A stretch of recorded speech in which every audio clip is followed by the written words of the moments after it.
Important business है, important business है। जाइए जाइए आप please please please vote your seats, vote your seats.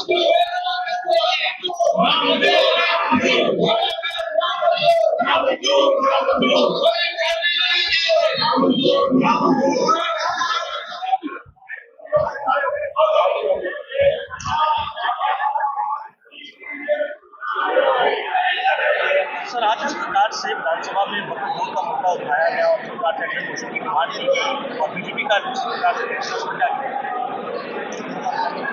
ड्रामाबाजी, तमाशा, शोशा और झूठ बोलने की पीएचडी है नेशनल कॉन्फ्रेंस के पास। एक ऐसा विषय जिसे संसद के दोनों हाउसेज ने, दोनों सदनों ने जिसे पास किया, राष्ट्रपति ने इसे एक्सेप्ट किया और अब वो लॉ बन चुका है। तो क्या पार्लियामेंट के द्वारा पास किए गए एक विषय को, एक बिल को जो कि लॉ बन चुका, क्या जम्मू कश्मीर विधानसभा डिबेट कर सकती है? उनका जो एडजर्नमेंट मोशन स्पीकर महोदय रिजेक्ट कर चुके हैं। कोई भी विषय जो किसी कोर्ट के विचाराधीन हो, इस वक्फ बोर्ड के नए अधिनियम को लेके सुप्रीम कोर्ट में आगे ही एक याचिका दायर की गई है और वो याचिका भी पेंडिंग है। रूल 58 और रूल 59 जो Jammu Kashmir assembly rules of procedure के अगर आप पढ़े तो ऐसा विषय जो किसी कोर्ट में विचाराधीन है वो इस हाउस के पटल पे डिस्कस नहीं हो सकता। बट नेशनल कॉन्फ्रेंस ये जानते हुए, ये मानते हुए, ये सुनते हुए, ये समझते हुए एक पब्लिक गैलरी पे प्ले करने के लिए जम्मू कश्मीर के लोगों के सामने, बल्कि कश्मीरियों को धोखा देने के नाम पे एक नया तमाशा, एक नया फ्रॉड, एक नया शैम इनेक्ट कर रही है। क्वेश्चन और नहीं चलने दिया और बड़ी विडंबना है। ये अपने आप में एक बहुत बुरा प्रेसिडेंट सेट किया गया कि रूलिंग पार्टी हाउस को चलने नहीं देती।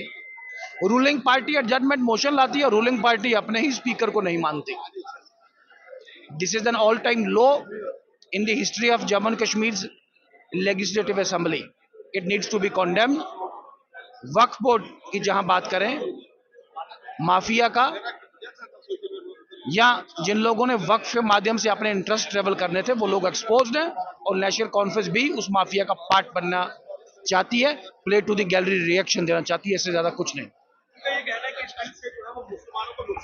देखें, हम कैटेगोरिक हैं। विधानसभा के पटल पे डिटेल चर्चा हुई है।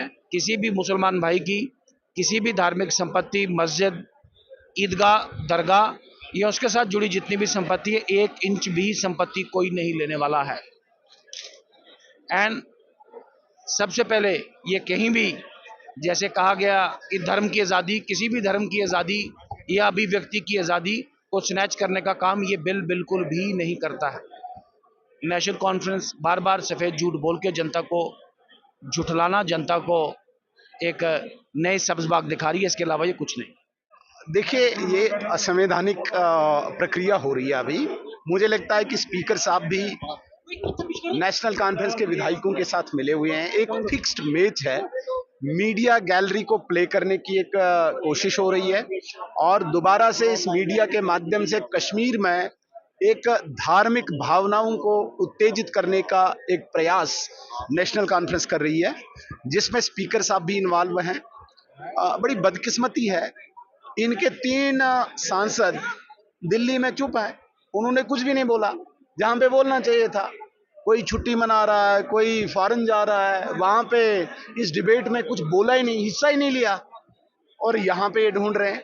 भाई ये संसद में कानून आया, राष्ट्रपति महोदया ने इसको अप्रूव किया, अब सब जुडिस है, तो इसको इस यूनियन टेरिटरी की असेंबली में कैसे डिस्कस कर सकते हो?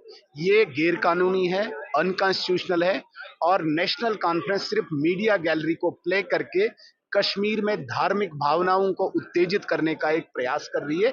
इसके अतिरिक्त इनका कोई और लक्ष्य नहीं है। सर क्या वजह है कि इतनी जो परेशानी दिख रही है वो क्यों दिख रही है? कहाँ परेशानी? झूठ, आपस में हंस रहे हैं, ये फ्रॉड है, ये हंस हंस के ये चिल्ला रहे हैं, इनको पता है कि हम झूठ कर रहे हैं। परेशानी होती तो सचमुच वो झलकती, बॉडी लैंग्वेज परेशानी दिखाती, इनकी कोई परेशानी नहीं है, ये बड़े खुश हैं, संतुष्ट हैं। अभी कॉफी और सैंडविच खा रहे हैं, अंदर जाके फिर ये कश्मीर के लोगों को गुमराह करने का प्रयास करेंगे। कोई परेशान नहीं है, नेशनल कॉन्फ्रेंस बहुत खुश है, इनके सांसद खुश हैं। उमर अब्दुल्ला साहब किरण रिजिजू को सत्कार आदर सहित रिसीव करते हैं। जिस किरण रिजिजू जो हमारे लीडर हैं, मिनिस्टर हैं, उन्होंने इस बिल को टेबल किया, उमर अब्दुल्ला साहब ने उनको रिसीव कर लिया। यहाँ पे अपने विधायकों को बोला थोड़ा शोर शराबा करो, क्योंकि कश्मीर में इनको धार्मिक भावनाओं से वोट मिलता है, उन धार्मिक भावनाओं को दोबारा से उठाने के लिए ये इनके एमएलएज लगे हैं।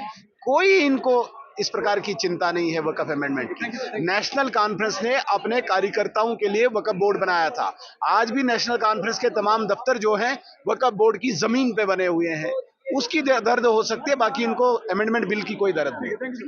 सर आज आपकी तरफ से जो वक्फ बिल को लेकर तकरीर की गई है उसके बारे में देखिए, ये एक बहुत ही इमोशनल, एक दिल को हिलाने वाली बात है। हम सिर्फ चाहते हैं कि हमें बात करने दीजिए। अगर हम असेंबली में बात नहीं करेंगे तो फिर कहाँ करेंगे? हम पार्लियामेंट के अथॉरिटी के खिलाफ नहीं है। हम समझते हैं जब एनआरसी, फार्म्स लॉ, जीएसटी पे डिस्कशन हुआ बिल पास होने के बाद, तो ये तो हमारी अपनी असेंबली है। हम अगर यहाँ बात नहीं करेंगे तो कहाँ करेंगे? हम समझते हैं रूल 56 के मुताबिक एडजर्नमेंट मोशन जो हमने लाई है उसको एक्सेप्ट करके हमें बात करने दीजिए, दिल की बात करने दीजिए। ये मुसलमानों के खिलाफ है इस हिसाब से जिस तरह से बिल आज पास हुई है। अगर देखेंगे वक्फ बाय यूजर, अगर किसी को लगता है कि हमारे पास जमीन नहीं है आस्थानों की, कब्रिस्तान की, तो गवर्नमेंट उसको ले सकती है। पहली बार यह है कि वक्फ बोर्ड में नॉन मुस्लिम होगा, जबकि तिरुपति और बाकी जो टेंपल्स है उसमें क्लियर है कि नॉन हिंदू नहीं बन सकता है। एक डिस्ट्रिक्ट कलेक्टर डिसाइड करेगा कि ये जमीन वक्फ है या किसी और की है। ये किस लिए लॉ कर रहे हैं? लॉ लोगों के लिए होना चाहिए, लोगों की बेहतरी के लिए नहीं है होनी चाहिए, उनके खिलाफ नहीं होना चाहिए। ये मुसलमानों के खिलाफ है। के नाम पर बहुत सारी जमीन हड़पी गई, तो तरीका है उसको ठीक करने का, लेकिन ये नहीं कि आप इसको टेक ओवर करेंगे, हमारे जमीनों को टेक ओवर करेंगे। और वो चीज मुसलमान ही देख सकता है कि उसकी मुसलमान की जो प्रॉपर्टी वो किसी के गलत हाथ में तो नहीं है। 8 लाख एकड़ हिंदू टेंपल्स के भी हाथ में है, उसमें तो कोई रिफॉर्म्स की बात नहीं कर रहा है, लेकिन 8 लाख एकड़ जो मुस्लिम वक्फ बोर्ड के उसके ऊपर बात करें। तो हमारी सिर्फ ये बात है, अगर रिफॉर्म करें तो हर किसी तबके की कीजिए, सिर्फ मुसलमानों के खिलाफ क्यों? और जबकि जो उसमें बातें हैं वो इतनी अजीब है। अगर आज उस हिसाब से देखिए, हमारी तो प्रॉपर्टीज ली जाएंगी।